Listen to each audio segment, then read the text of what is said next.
Thank you very much. On behalf of the authors listed there, I just want to thank you again for the opportunity to talk about this project, which started off as a secondment funded by the Scottish Collaboration for Public Health Research and Policy in 2010. That project was used to develop a unique data linkage, which I'll describe in a moment, and led to various strands of work. It was initially designed to answer one specific question, which was the unusually high infant feeding trends in some Glasgow neighbourhoods, but has been used to answer a range of questions since. Today, I'll be talking to you about the economic evaluation of costs associated with infant feeding, which is one of the outcomes of the project that we were able to take forward.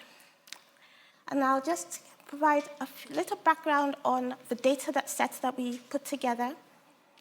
I'll also tell you the methods we used, and I'll share some of the results. Okay. So this is the Glasgow Centre for Population Health Breastfeeding Project, and we linked a range of data sources for children born in Scotland between 1997 and 2009. That was a 13-year birth cohort, and that formed the spine of the data to which we added or linked several other data sets, about 13 different data sets. And this provided information on paternal, infant, maternal characteristics, socio-demographic, cultural background, and also information on early child health, which Anna has alluded to in terms of the types of data that one can get from a linkage.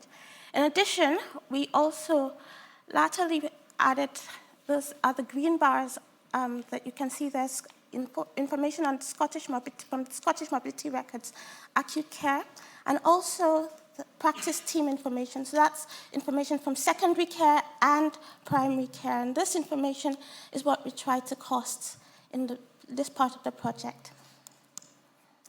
So this is a timeline for the data, just to make it easier for us to follow.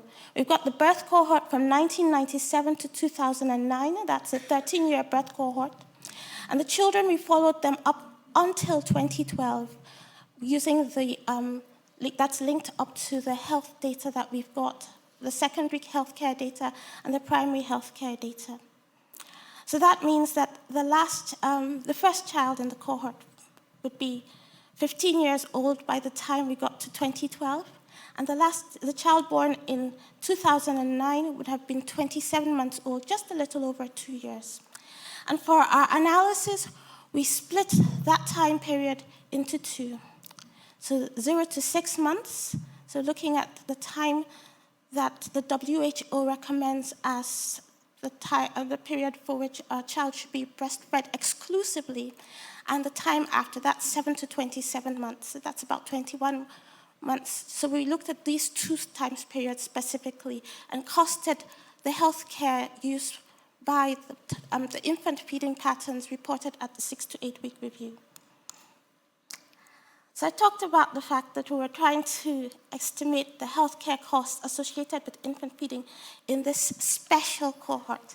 We're looking at 10 selected health outcomes. And these were outcomes that we had identified a priori in the literature that were associated with infant feeding, but also those conditions that we noted in this particular cohort were of relatively high prevalence, such as dental caries and fevers. We looked at infant feeding at the 6 to 8 week review, and this was defined as exclusively breastfed, mixed feeding, or formula-fed infants. We used the Scottish Index of Multiple Deprivation 2006. That's quite a long time ago.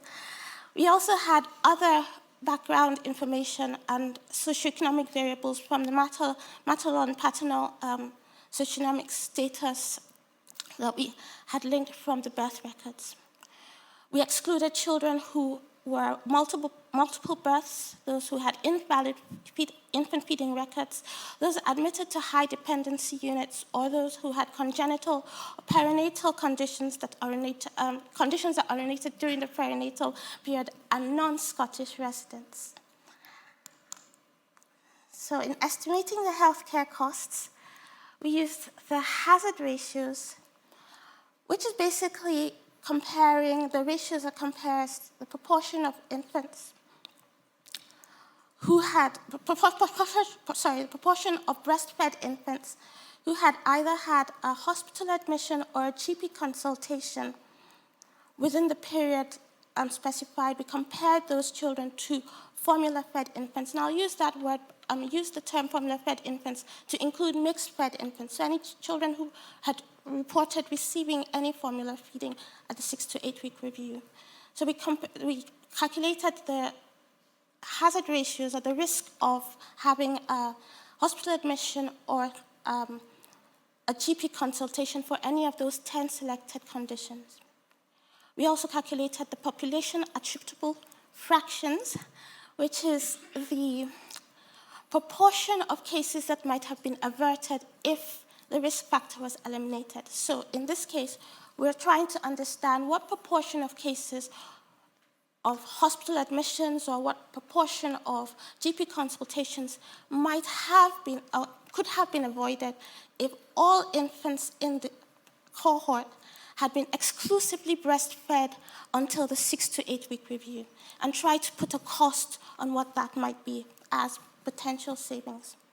We applied costs based on so the base year was 2009, and hospital admissions, for hospital admissions, we were using the healthcare resource groupings, which is linked to the Scottish National Tariff and was weighted by comparable, using comparable English data. Again, using figures for 2009, we also, for the GP consultations, we used the unit costs for the health and social care, that was produced by the PSSREU. Those two different data sources focused on, so the HRGs placed the cost and based this on the types of admissions, whether that was an emergency admission or an elective admission, and also the severity, and included things that, like the length of stay.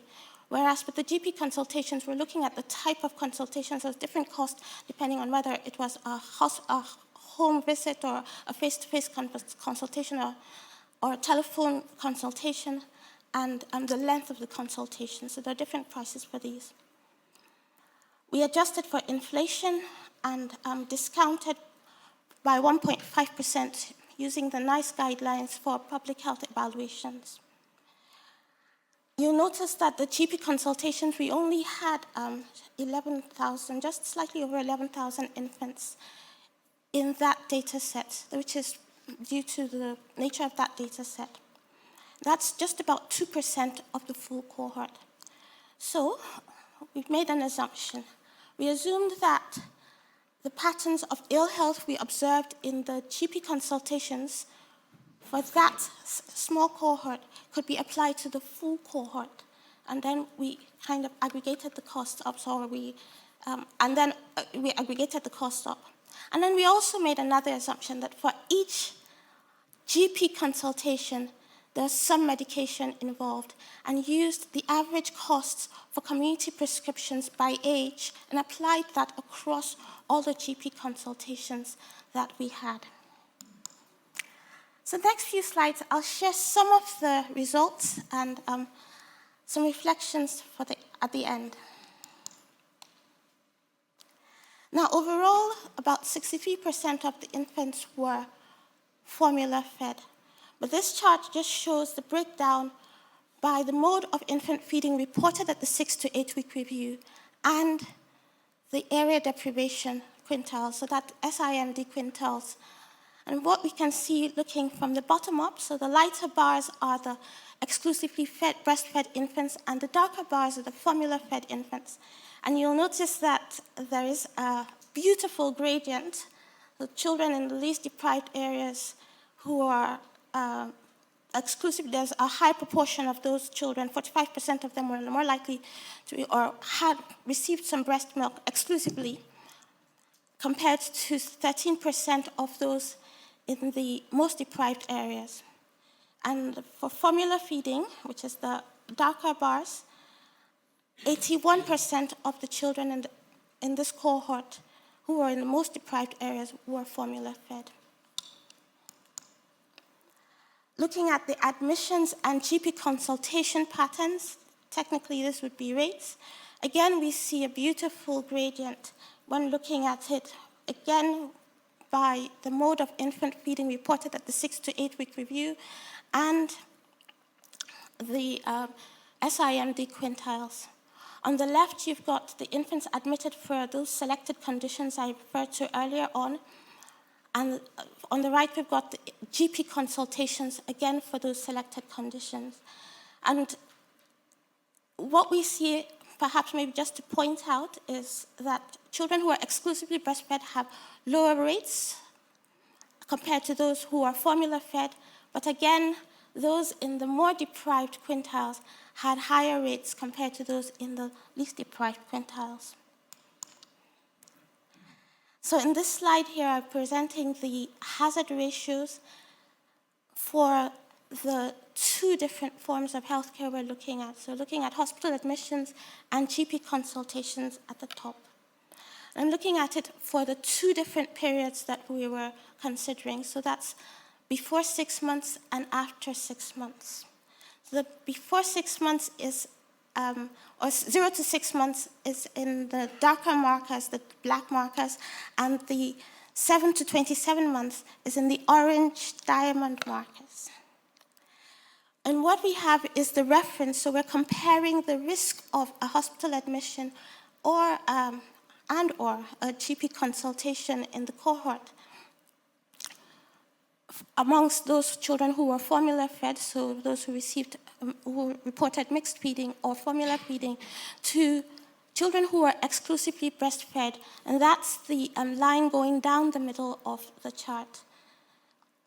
And anything onto the right, so that's anything greater than 1, shows a greater likelihood or greater risk of being admitted or having a GP consultation for any of those 10 conditions. And I'd just like you to note that the effect or the risk was greater at 0 to 6 months for both bits of data, so when looking at GP consultations or hospital admissions in the 0 to 6 month period.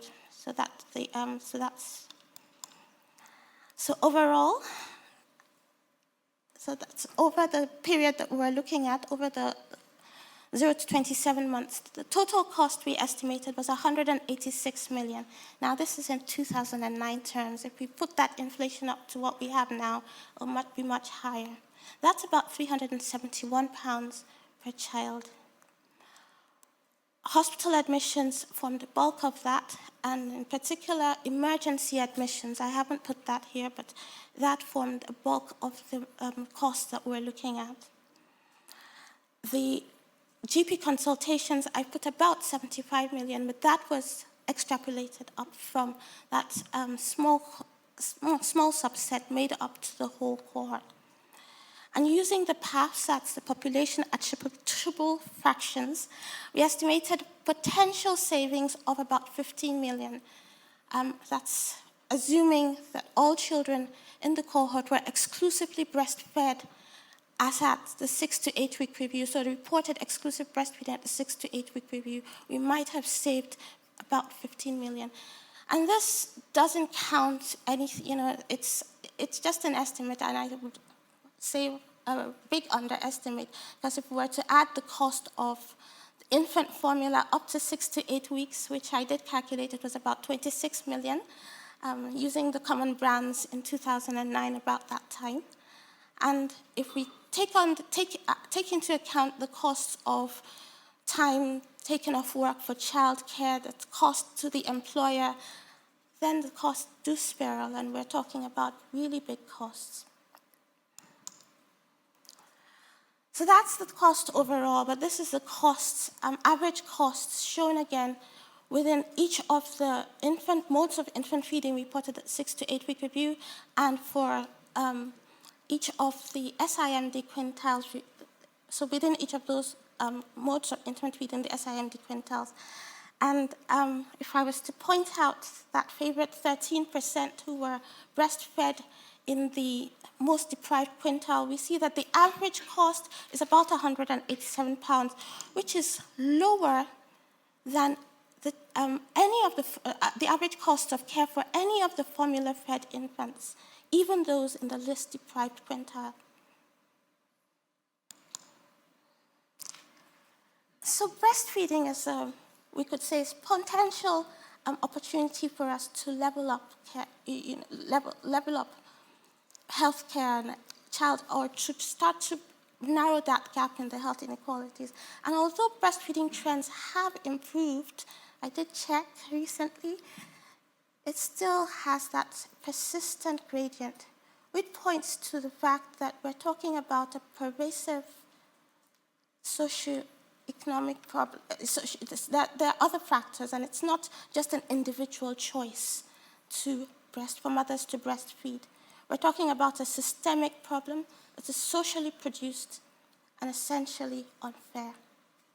And if we think about it this way, that breastfeeding is considered natural, and formula feeding is the first ultra-processed food that children will receive.